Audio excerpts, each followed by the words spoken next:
Morning, exactly 6:30, Tuesday morning, breakfast today with Sally and John. Let's return to our top story now and the ongoing search for answers in the post office scandal, which saw hundreds of sub-postmasters wrongly accused of theft and fraud. And it's another really big day in this saga because today a senior executive from Fujitsu, which is the company that supplied the faulty IT system, is going to be questioned by MPs. Among the millions waiting to hear what he has to say is Robert Aitkenhead, a former sub-postmaster who got in touch with Breakfast after seeing our special programme last week. He's been talking to Jane McCubbin.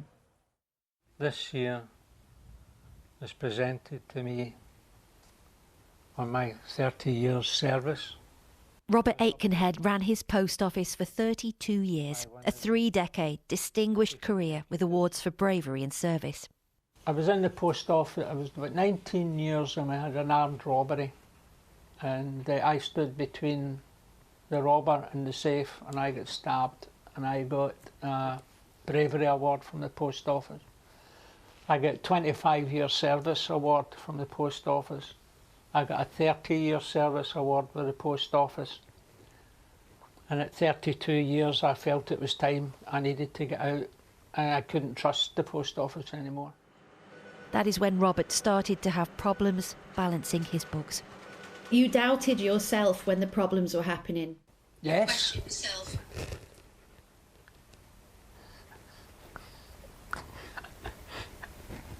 I blame my staff. How can I live on that now? I asked them questions. For God's sake, watch what you're doing.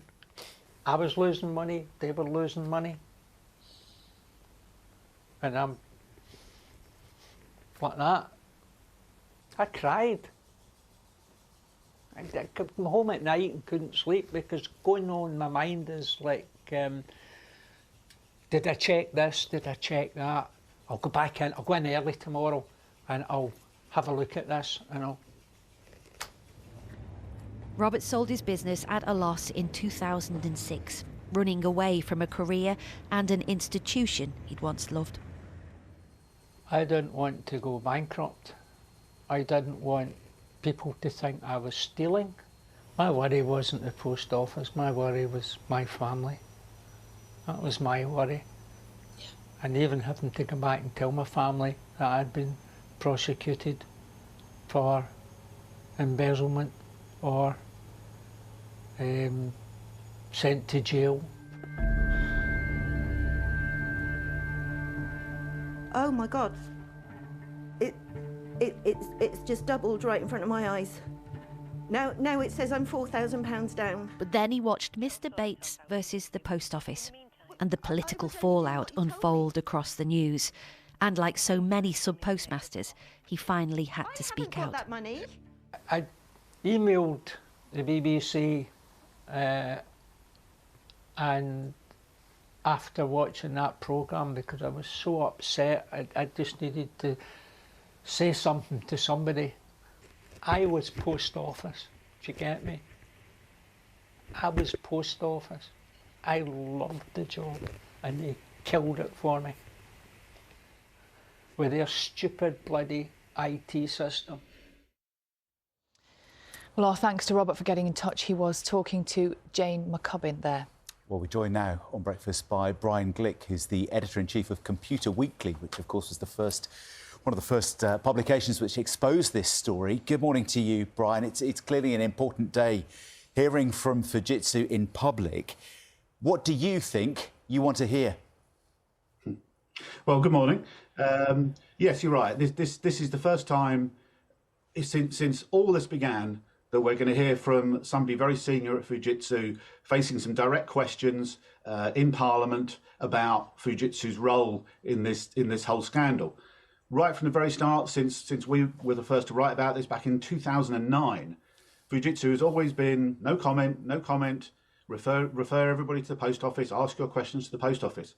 So I think everybody is going to be looking to somebody senior from Fujitsu to stand up and, I wouldn't go as far as to say take some of the blame, because in public they're not going to take the blame because of the legal implications of that, but at least to show some serious contrition And obviously, I think in particular what the MPs are going to be looking for is Fujitsu to give some indication that they may be willing to make a contribution towards the compensation that's going to be paid to these sub-postmasters that otherwise is going to be paid by taxpayers. And how key are Fujitsu in all of this? Because they, of course, didn't prosecute people, but obviously what they set up is the start of this whole story.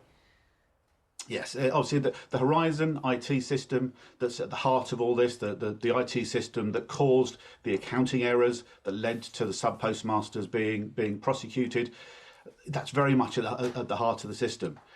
I strongly suspect that behind closed doors, at least, what Fujitsu will have been pointing out to people is, well, you know, software is never perfect. You have to expect that there are going to be bugs, and in particular, behind closed doors, what they're probably saying is, we did not take a decision to prosecute people based upon the information that was coming out of Horizon. So, you know, what they say in public will be very carefully phrased, because I suspect they're not going to want to be seen to be having any real legal responsibility for what happened. It's very much the post office who took the decisions to prosecute people. The question will be is, what information was going between Fujitsu and the post office, and at what stage, and who knew that the software had bugs that could be the cause of the accounting errors that the sub-postmasters were being blamed for.